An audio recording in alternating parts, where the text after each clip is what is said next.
When we say Obi or nothing, that statement doesn't exist in a vacuum. That statement is in response to a certain atmosphere. And while we are fully in support of the coalition building process, it needs to be remembered by all parties concerned that that's exactly what it is, a coalition building process. Even the coalition itself is a work in progress. So when we say Obi or nothing, coming from a movement that is named the Obidient movement, I think it's right on the nose what we mean. But for people who may choose to misconstrue it or put a different spin on it, let me spell it out plainly.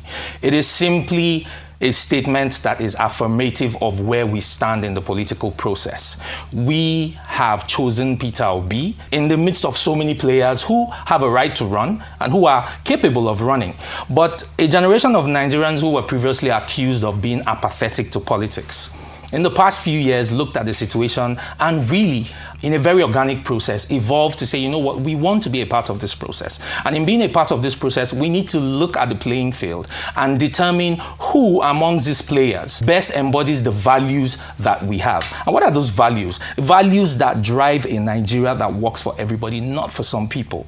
And Peter Obi, a movement coalesced around him very organically. He didn't pay for it. He couldn't pay for it. It is people that are passionate about what we want to see in the Nigeria of the immediate and in the near-term future. He represents all of those values. We can capture it in several words: character, competence, capacity. So when we say Peter Obi or nothing, we are affirming where we stand. Does that mean we have rejected the coalition building process? No, we are part of it. We are currently engaging. If you look at the news around the country, Obidient, since his official joining of the ADC, have started making moves to actually join the partisan structure itself. A certain rhetoric started to emerge, which we will not be shy about responding to. A certain rhetoric that made it look like there's a predetermined outcome of the process. Let me say this way. If I were the spokesperson of the ADC, here's what I would say to people who are loudly and rightfully so affirming their support for a specific individual. I would speak to their passion. I would not